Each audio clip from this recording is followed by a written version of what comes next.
Okay, on to the next in our series of porting these Vortec heads. We covered the port matching in part one. Now we're going to cover the ports. We're going to concentrate on the intake entrance and the exhaust exit ports. Take advantage of all the port matching work and all that kind of stuff. Before I go any further, I just want to go into the parameters of this build. This is not a drag race engine. It's not an all-out. It's not an oval track engine, anything like that. This is going in a street machine, late 60s, early 70s, half-ton GMC pickup truck, cool little short box, step side, manual transmission. He wants the type of deal, you know, if he's cruising down the road at 2,500 RPM, second gear, and he stabs the throttle, you know, he annihilates the tires, right? He just wants a nice, fun, responsive street engine. So because of that, that changes the parameters of how we port it, some, and we're going to go over that. So at the end of our three-part series on this, there'll be a fourth part. We're going to go over the theory. We're going to explain what the differences are in doing all-out race, oval track, port shape, size, percentages versus RPM and expected power and camshaft and all that kind of stuff. But to start with, for today, we're going to do some porting. So I'm going to be using two tools today. It's personal choice, preference. I like a die grinder that's a bit longer, gives me a little bit more control. I have an air-powered one. I have an electric-powered one, batteryless, or battery-powered one, cordless. I don't really have a favorite. It's whatever I feel like grabbing that day I'll use. Today I'm going to do the cutting with a burr. It's a very old, wore-out burr, and I don't like using new burrs. They cut too fast, so put a little hole in your port and all that kind of stuff. And then we're going to finish up with our hard rolls. With this one, I like using this one because I can control the speed a bit more. Them pesky little things you buy to screw your hard rolls on, they're always breaking, right? So all I do is I take a 1/4-inch lag screw, cut the head off, clamp it in my collet. Works like a charm. I can go buy 20 of them, 50 of them, whatever. As I break them, I just replace them. It's no big deal. You can carry on. You don't have to go buy another arbor. Okay, so, let's just get started. I'll show you how I do it. First segment, we did the whole port matching thing, and we transferred them measurements onto our ports. We have a good amount of material, excess material on the intake, so we can match that up really nice. We're not going for maximum size here. What we want to accomplish is just a very smooth transition between the intake and the port. We don't want this hanging down. We just want that as smooth and straight as possible. What I've done here is we transferred them marks over and I subtracted maybe a 1/16 of an inch. Basically, I'm going to square off the wide part at the bottom and come up, and then I'll grind the intake manifold to match that. And as you recall, we just drilled the little holes, held our gasket up there, so we know exactly when we put it together. We'll use these little guide pins to have everything lined up perfect. On the exhaust side, we did the same thing, matched up our ports to the headers. The header is marginally bigger than this, so we're not going to get into doing a whole lot of porting. What I'm going to do in here, low, is I'm going to get in here with my hard rolls, and I'm going to just polish it up so there's no carbon sticking and stuff like that. So when we get to the next part, we're going to deal with our throats and a little bit of work on our chamber, but more on that later. So I'm just going to show you now how I do it. I don't like to come in here and port one port completely and then do the next one. So what I'm going to do is I'm going to go in here and with my cutter, and I'm going to go in as far as I can. I'm going to get rid of any little rough flash casting that's in there, and then I'm going to bring it out and match to my scribed marks. So how I'll do it is I'll do this floor here, and then I'll do this floor here, and then the same on this head. Then I'll turn them over and get that part on the other port, and then I'll lay them upside down, and I'll do 1, 2, 3, 4, 5, 6, 7, 8. That's how I like to do it. That way I just kind of, exactly what I do on this port is fresh in my mind for this port, then this one and this one. Then when I flip them over, the same on the other 4. That's just how I like to do it. So let's just do a little bit of grinding here. And this goes super quick. It really does. We're going to get 80% our improved flow with 20% of the work. Kind of that 80-20 rule, you know, that kind of applies for everything. Making money and fixing stuff, modifying stuff. I like the 80-20 rule. I try to do this without blocking the way, so it's going to be a little awkward for me, but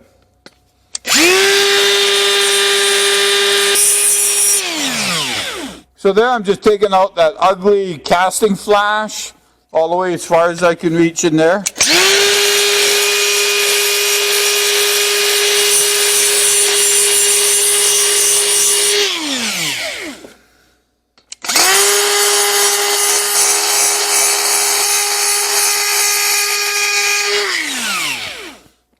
In the interest of saving time, because I really suck at editing all these videos into one, I'm just going to do one cylinder head. I'll go back and do the other one later. Got rid of that casting flash, and now I'm just going to match this up. One of the things you have to really be careful of when you're doing this is when you get into the corners. So you're moving and you're cutting so much, but if you stop there and start coming back this way, and then of course you're going to be doing the same thing on this end here, you're going to dig yourself a little bit of a hole. We want to avoid that at all costs. We don't want anything in there that's going to disrupt the airflow or anything that's going to increase the cross-sectional area of that and slow the flow, the speed of the air down.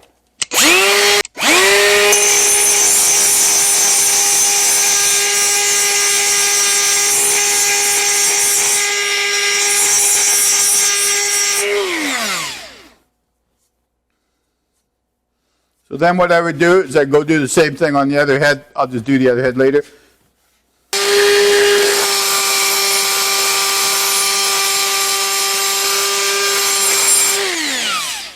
Now, because I had to take quite a bit more off of here, and this is not uncommon on these OEM heads, where there's shifting in the ports, they're not always identical. Some will require more cutting than the others. Right immediately behind this entrance, we have the push rod hump. Be very careful in there. You don't want to take too much out for a couple of reasons. First of all, it looks like you have a lower cross-sectional volume. Where that is, you actually don't. On most heads, the port will rise up where the hump is to give you the same volume on most cases. Definitely so on the Vortec. So I'm just going to come down now close to that line, and then I'll finish up with hard roll. You'll also notice that as I'm doing this, I hope you can see this on the camera, I'm working the cutter like this. I'm not going all the way to the corner, and then I'll make a pass up into that corner because it's going to cut a lot more in that corner. And so I'll work this like this, then I'll clean up that corner.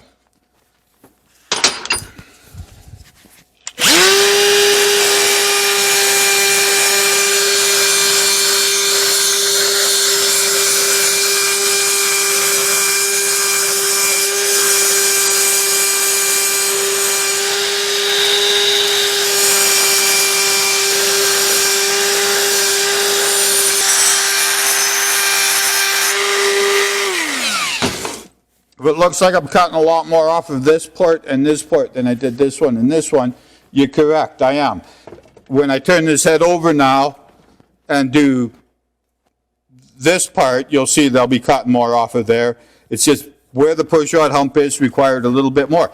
When I'm all said and done, my scribe marks that I have on here for all of this, these ports will measure with the caliper identical. So we'll just turn this over now.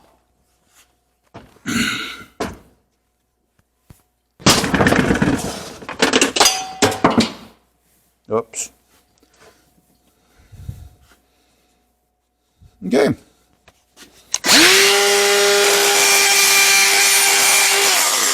So I'm going to do the ones with the push rod bulge right now. As I'm doing it, I am taking material off the push rod pinch. I'm trying to take the exact same amount off of in here as I've taken off here, so we keep the relationship the same between them.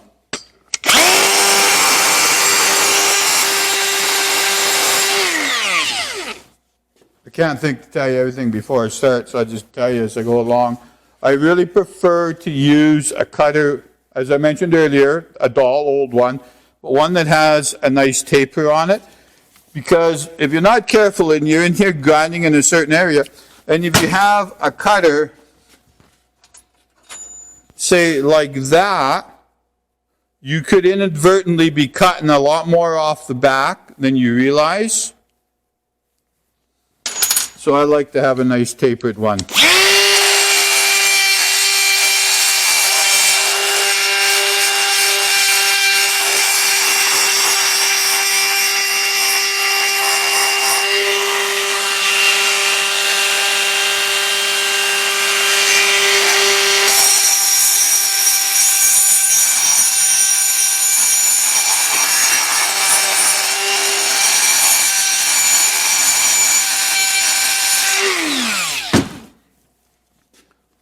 Here's something I was kind of hoping would actually happen, so I could show it to you. You'll notice that this bulge, I did considerably less grinding than I had to do on this bulge. That was just the way the port was cast. It's not, so basically, the lot less I took off of here is actually going to make this port match this port, this port. They're all going to match. They're all going to measure the same. You can go in here with your little calipers. You can measure them out here. They're all going to be very, very close. So if you find, because we measured this all out, we scribed these lines with the caliper, we centered our gasket with the punch marks we had, so don't think that because you're taking a little bit out here, you got to take more like you did the others. We're correcting assembly, line, whatever you want to call them, OEM flaws, so that's perfectly normal.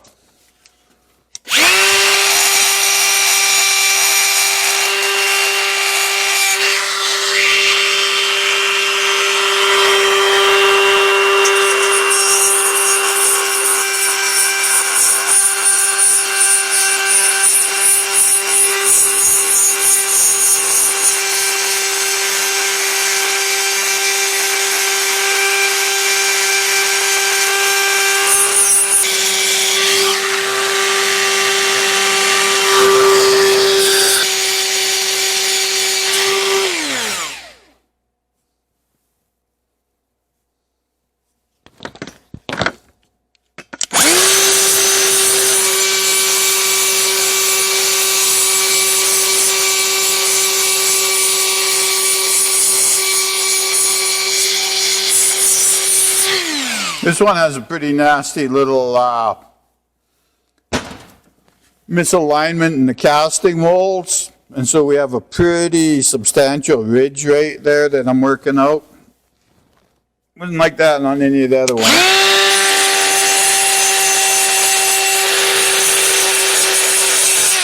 Because I'm being super careful not to grind where it's low, so I take any more out of there than we want to. Okay.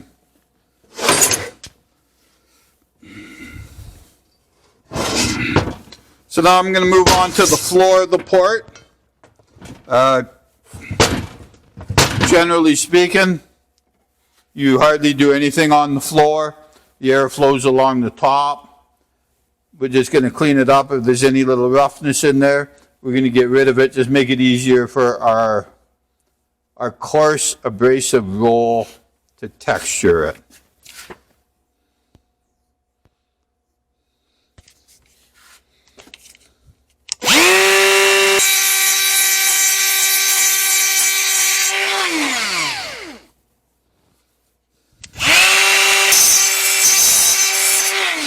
I know the filming of this probably sucks a lot, but I really have no idea what to use for a camera angle, so I'm not in the way blocking it.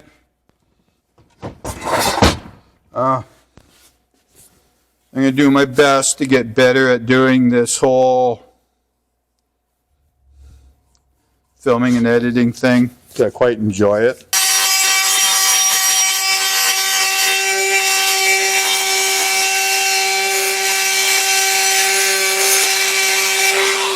So you see I wasn't moving there when I got to the corner. I was just radiusing that corner. No pressure, not even the weight of the grinder. I was actually lifting it off.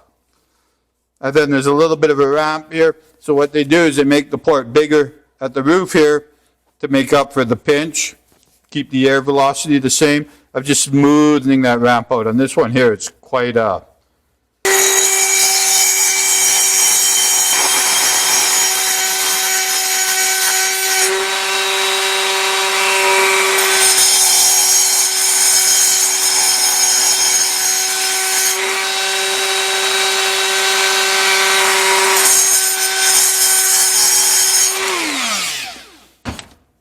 and that's it for the intake port. We're going to come back and polish them up. We'll use like a nice, on the intake, we're going to use a nice 60 grit on a hard roll. Give it some texture. Keep that boundary air layer peeling off the port.